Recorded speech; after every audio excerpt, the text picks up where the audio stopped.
Hey everybody, welcome to another edition of Monsoon Live right here on YouTube. I'm your host, Jeffrey Monsoon Meisick. And with me in studio is a young man who is training in the MMA world, Kevin Stilo. Yep. Right, we got nailed it. Welcome on the show. I know we already had you on when you were with our buddy Joe, and we were talking, and you have an interesting story about your training respects. Tell us a little bit about your... Well, it started out, I was about 10 years old, and my parents were trying to give me the ultimatum between, you want to play football, or do you want to do martial arts? Because I was playing video games my entire childhood, but it helped a lot, and I was like, you know what, let's just do martial arts, and started Taekwondo, did that for about 5 years, got my first degree black belt, and I felt like I wanted to do more for like combat, like learning how to fight. It was all a lot of bouncing around, and it was flashy and it was fun, but I wanted to learn how to fight. So MMA came in the looks, fell in love with Anderson Silva's style, and I was like, you know what, I want to try this. So about two years ago, walked into Hammer Training and Fitness in Allentown and started training. Joe was there at the same time and just kept going from there. Now, I have to ask, do you and Joe go at it sometimes in sparring sessions, or do you guys... Well, back in the days when we started, we really didn't have like much of an idea what we're doing. So we were like kind of like, oh, let's try this, let's try that. And then it would get a little more aggressive time goes on in sparring sessions. But like, I think now that it got more technical, things are more like thinking about how this works and not really just brawling and just learning technique. So now, has your style changed from every time you're sparring with guys or watching videos? Oh, big time. Yeah, a lot in Taekwondo. A lot of your sparring, you're very like you're on a plane, almost like a straight line. You're bouncing, your hands are down.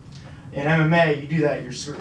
Like leg kicks, you're swim around, takedowns, anything that pretty much will destroy that style. That's why, so my stance, I had to widen it out. I had to get rid of the flicking kicks. It was a lot of bad habits you have to get rid of, and then build on new habits. So, okay. What is your goals out of all this? Are you planning to eventually get a fight and go amateur into pro? What's your goals? It's definitely the goals there. Yeah. Like Joe was saying about December, I'm still looking at that date too.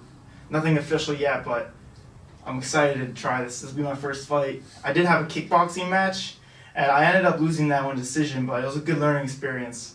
Definitely, because in the first round, it was a really fun first round. I definitely got the edge in that one.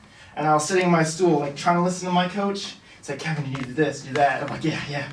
I was like, I turned to him like, that's the most fun I had in my life. And I had no idea what he was saying to me. He was probably telling me to keep my hands up, relax, you're gonna get too tired. I stood off my corner stool, and my legs just felt like bricks. And I was like, I'm screwed. So the rest of the round was just clinching, trying to stay alive. And it was a fun experience, though. It was really amazing. Now, do you, in between the MMA, do you want to do more kickboxing, or you say focus on MMA?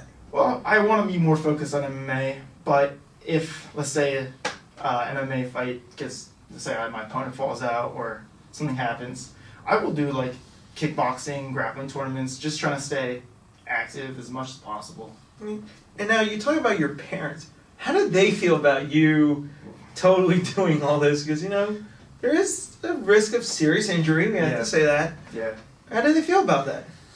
At first they were like, you're going to get brain damage. This is going to happen to you.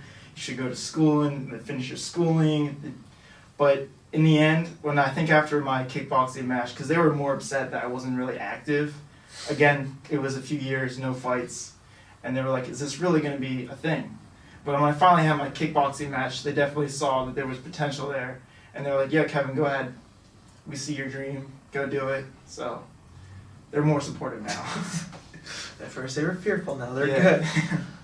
All right, anything you want to say out there to folks about the training aspects, like any sacrifices you've had to make, or how you, like the eating wise, the nutrition? We do have folks out there that we're always curious, why do they always stay so nice and skinny or bulk up?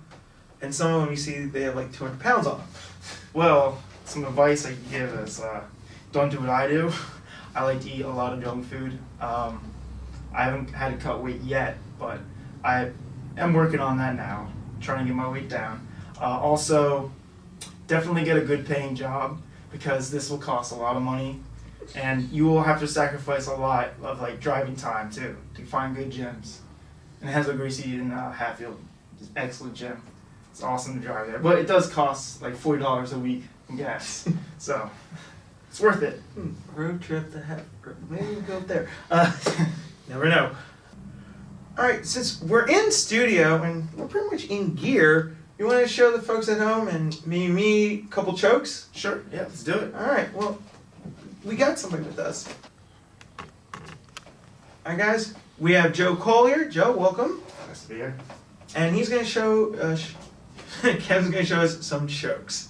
Okay, Yep. take it away. So when we're working with Joe was showing earlier, if someone gets a double leg, and let's say they get you to the ground, usually when it happens, you end up either half guard, side mount, or mount, or well, they're lucky to get mount. But guard is your best bet. So if they're digging through, let's say their head is still right after they landed that takedown, you want to look for a guillotine. It's one of the #1 chokes in MMA. Okay. So make sure you want to have this, whatever head side, you want to have that arm choking. So if his head is on my right, then I'll have my right underneath his arm and his neck. Mm-hmm. And it could be it's mostly a blood choke, so you want to have most of your thumb side up against this artery here. So if I choke Joe with my left hand, my left thumb is going to be digging into his neck. And then also the crook of your thumb too. So right around there is the tight spot, right there on the artery.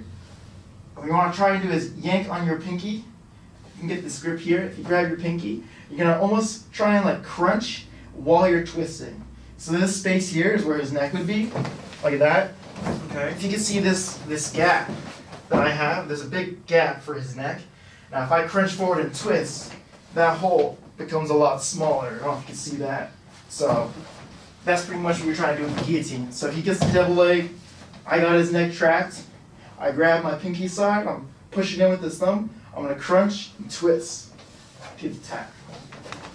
Now, is there any way to defend against that? Like, say, you went through the whole thing, you got into that. Is there any way to get out of the guillotine? So if I got Joe down and he catches me in the guillotine, the first thing I want to do is create space on my neck. If I can't breathe or if I'm getting choked right away, I'm just going to either go out or tap. So I want to bring my head up as high as I can and pull down, just get a little space. You're only going to fight this for so long, so it's just to buy time. And you take your free hand, you're going to step it over behind his neck here, get a tripod. That's like 3 points of contact, head, legs. And what you do with your free hand is grab his lat. Or if you can't get his lat, you can grab behind his neck. But I like to get right around where I can find a grip. And then I'm going to come back up here. And what I'm going to try to do is just like, almost like I'm turning around to say hello to someone. That, and bring that on with me. Boom. And I can work on passing and strikes. Now, okay, I guess it's my turn to try this. All right. So I'll be in your guard. I just got the double. So you want to get your arm all around my neck. Like that. There you go. Grab your pinky side of your hand and dig that thumb right on my neck, right in the thumb side of your arm. Like that? Yep. And now bring this elbow in and crunch forward. All the way in, like that. There you go. Okay. And squeeze. Nice. Alright, I'll try to get out of. Get out. Stop. Either side doesn't matter. So you want to do is protect this arm, pull that arm down with your right hand. Yep, create space. Good. Take your free hand, bring it around, tripod. Now pull apart and lean back. Turn to your right. There you go. Okay. It is tough. It is tough. If they have it in tight, if their choke strength is just, if you can't fight that, the best thing to do is just hold that tripod there and try and create as much space. And then when you can get up, the best thing is you can get them all the way up. And not like to where your posture breaks. The posture is key. Then you can try that escape. Yanking the neck. Okay. Well, thanks for showing us how to get out of the guillotine choke, because I think that's usually one that everybody ends up getting in. Any last shout outs? Shout out to our gym, Enzo Gracie in Hatfield. All our teammates, coaches, Rich, Dan, they're all good people there. I love them all. And Jared, thank you for joining us. Yeah, absolutely. Yeah. Thank you. Thank you. We'll be watching you. We'll be watching your career as well. So, when they have their next fight, we'll have that on our Facebook site. But that's it for this edition of Monsoon Live. And as always, keep it real.